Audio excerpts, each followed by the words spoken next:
Margaret Maggie Hassan is an American politician who is the 81st and current Governor of New Hampshire. A member of the Democratic Party, Hassan was elected governor in 2012 and was sworn into office on January 3, 2013. Born in Boston, Massachusetts, Hassan is a graduate of Brown University and also earned her J.D. from the Northeastern University School of Law. After passing the bar, Hassan began her career entering private practice after graduating from college in 1985. She later became an associate counsel at Brigham and Women's Hospital and re-entered private practice in New Hampshire. After losing an initial run for the New Hampshire State Senate in 2002, Hassan was elected to the New Hampshire Senate in 2004.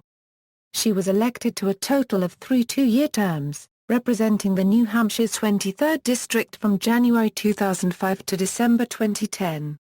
Hassan became the minority leader in the state Senate in 2008 before losing re-election 2010.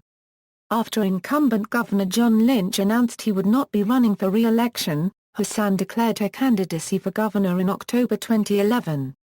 Hassan defeated former state Senator Jacqueline Silly in the Democratic primary and faced attorney and Republican nominee Ovidem Lamontagne in the general election, where she won with 55% of the vote, becoming the second woman to be elected to the office, after fellow Democrat Jan Shaheen. Since becoming governor, Hassan was elected vice chair of the Democratic Governors Association in December 2013. Early life, education, and early career. Hassan was born Margaret Wood in Boston, Massachusetts, to Margaret and Robert Caldwell Wood, who served as United States Secretary of Housing and Urban Development. She attended Lincoln-Sudbury Regional High School and graduated with the class of 1976. She then earned her A.B. from Brown University and received her J.D. from the Northeastern University School of Law. She worked as an attorney for the law firm Palmer Dodge Advisors from 1985 to 92. From 1993 to 96, she was Associate General Counsel for Brigham and Women's Hospital Partners Healthcare of Boston. She worked as an attorney for Sullivan, Weinstein and Mackay, a commercial and business litigation firm, since 1996. Her career in public service began in 1999 when she was appointed by Governor Jan Shaheen as a citizen advisor to the Advisory Committee to the Adequacy in Education and Finance Commission. New Hampshire Senate elections. Hassan first ran for the New Hampshire Senate in 2002 but lost to incumbent Senator Russell Prescott 54% to 46%. In 2004, she ran against Prescott again and won 52% to 48%. In 2006, she won re-election against Natalie Healy 60% to 40%. In 2008, she defeated Lee Quant 57% to 43%. In November 2010, Hassan was defeated by Prescott in a second rematch, 53% to 47%, as Republicans regained control of both the State House and State Senate. She served as the Assistant Democratic Whip, President pro tempore, and Majority Leader of the State Senate during her 6 years in office. She represented New Hampshire's 23rd District, which includes the towns of East Kingston, Exeter, Kensington, Kingston, Newfields, Newmarket, Newton, Seabrook, Southampton and Stratham. Tenure. Economic Development Advisory Council SB 394. Hassan sponsored this bill, which established an Economic Development Advisory Council to aid in the division of economic development and to assist in establishing goals, measurements, and planning efforts related to economic development. Regional Greenhouse Gas Initiative HB 1434 RGGI is a regional market-based program designed to reduce air pollution at the lowest cost to consumers and businesses. It was instituted by 10 northeastern states to help limit carbon emissions, encourage innovation in alternative energy, and improve energy efficiency. Southeast Watershed Alliance SB 168. Hassan chaired the Great Bay Estuary Commission, which led her to sponsor this bill, which repealed the Estuary Alliance for sewage treatment by replacing it with the Southeast Watershed Alliance. This allows communities to create regional solutions to wastewater infrastructure challenges. Education Accountability SB 180. SB 180 is the final piece of a 3-year legislative effort to define, determine the cost and ensure accountability for delivering a quality education. Under this legislation, schools are required to demonstrate they are providing an opportunity for a quality education either by meeting the school approval standards that relate to adequacy or by demonstrating that their students are meeting academic goals based on various performance measures. The accountability system relies on data that school districts and the State Department of Education already collect. Blocking Massachusetts sales tax collection (SB 5). This legislation was a direct response to a Massachusetts proposal to collect taxes on purchases made in New Hampshire by Massachusetts residents. It restricts New Hampshire retailers from disclosing private customer information to other states seeking to collect a sales or use tax. New Hampshire WARN Act (SB 40) requires companies to notify their workers in the event of massive layoffs or plant closings. Anti-bullying Bill (HB 1523). HB 1523 expands existing state law that requires schools to have policies against bullying and adds a new definition for cyberbullying that addresses bullying through the use of electronic devices including but not limited to telephones, cellular phones, computers, pagers, electronic mail, instant messaging, text messaging and websites. The enhanced anti-bullying legislation also requires school districts to educate staff and volunteers so they can recognize and address instances of bullying. Under this legislation, the Department of Education assists local schools and prepares an annual report of each of the substantiated instances of bullying or cyberbullying for the legislature. NH Works (SB 501) allows existing businesses to scale back their operations without laying off workers. Under this legislation, companies and their workers can agree to reduced hours in place of layoffs and the state must make up part of the lost wages through unemployment benefits. The legislation also called for the Department of Employment Security to develop a system to assess the skills of unemployed workers and help them get skills or certifications that would make it easier for them to find work. A third component allows newly hired workers to continue on unemployment for up to 6 weeks of on-the-job training. At that time, the employer is able to decide if the worker had the skills needed to continue as a full-fledged employee. Healthcare access through purchasing alliances (SB 408). SB 408 allows professional and non-profit associations like chambers of commerce that have been in existence for at least 10 years to form alliances for the purpose of purchasing small group health insurance coverage for their employees. The purchasing alliance must include at least 3,000 lives, including policy holders and family members covered under the policy.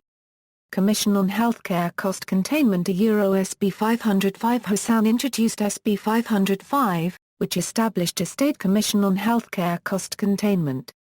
The bill was signed into law in July 2010. In 2012, the commission will report its findings on the impact of federal health care reform, options for creating a common payment system and ways to encourage the use of incentives to improve quality and efficiency. Connor's Law (HB 569). HB 569 was passed while Hassan was chair of the Senate Committee on Commerce, Labor and Consumer Protection. The law requires insurance companies to provide coverage of evidence-based, medically necessary autism therapies like ABA therapy. The bill was supported by Autism Speaks, the New Hampshire Council on Autism Spectrum Disorders and the Autism Society of New Hampshire. Medical marijuana (HB 573). HB 573 was signed into law by Maggie Hassan, making New Hampshire the 19th state to allow residents with serious illnesses to access and use medical marijuana if their doctors recommend it. The bill, sponsored by State Representative Donna Schlichman, D. Exeter, will allow residents with certain debilitating illnesses, such as cancer, multiple sclerosis, and HIV/AIDS, to use medical marijuana if their doctors recommend it. Recreational marijuana veto threat, HB 492. According to the Washington Post, New Hampshire unregistered trademark S. House of Representatives on Wednesday approved legalizing marijuana for recreational use, making it the first state legislative chamber ever to do so, according to the Marijuana Policy Project, a pro-legalization group. The article continues, the GOP-led Senate has already rejected a bill that would only have decriminalized pot and Governor Maggie Hassan has promised to veto legalization. Workplace Anti-Bullying Act, HB 591 HB 591 that was aimed to prohibit employers from subjecting employees to an A abusive work environment. The bill states that abusive conduct means a pattern of incidents involving written, verbal, or electronic communications, or physical acts or gestures, or any combination thereof, directed at another employee or group of employees which intimidates, degrades, or humiliates the target. Such incidents may be overt or covert behavior, or both. All claims filed under the provisions were to be investigated by the Commissioner of Labor, or the Director of Personnel of the Department of Administrative Services. Hassan vetoes the bill, saying that it could lead to a dramatic increase in litigation. The House has supported the veto in September 2014. Committee assignments: Capital Budget Committee, Commerce, Labor and Consumer Protection, Finance, Public and Municipal Affairs, Energy, Environment, and Economic Development, Internal Affairs Committee, Executive Department and Administration Committee, Governor of New Hampshire, Elections, 2012. In October 2011, Hassan announced her candidacy for Governor of New Hampshire. She stated that education and jobs would be her focus if elected governor, and that one could not be debated separately from the other. She won the Democratic primary with 53%, defeating former state Senator Jacqueline Silly, who received 39%. On August 8, 2012, the New Hampshire chapter of the National Education Association endorsed Hassan. Hassan was also endorsed by former U.S. President Bill Clinton at a rally in Nashua on July 25. During the campaign, Hassan set fundraising records, which, according to the campaign, demonstrated strong grassroots support. Hassan was also the first gubernatorial candidate in the 2012 elections to launch television advertisements. Hassan took the pledge not to support a state income or sales tax as governor.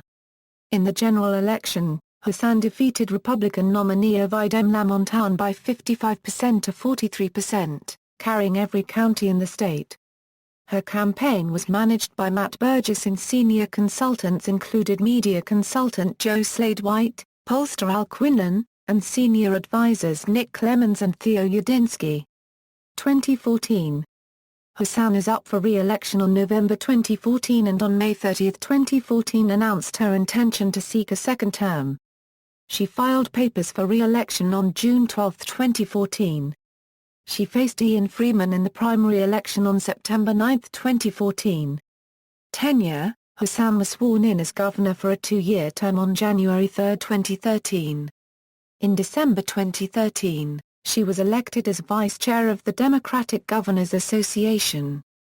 During a conflict between two sides of the Demelos family, which owns the Market Basket grocery chain, Hassan urged the family to resolve the dispute, which threatened 9,000 jobs in New Hampshire and could have drained the state's unemployment trust fund. Personal life: Margaret Hassan's husband, Thomas, is principal of Phillips Exeter Academy. The Hassans and their two children reside in Exeter on the P campus. Hassan and her family have chosen to remain at their Exeter home rather than move to the governor's mansion in Concord. References. External links: Governor Maggie Hassan official government site, Maggie Hassan for Governor, Maggie Hassan at DMOZ.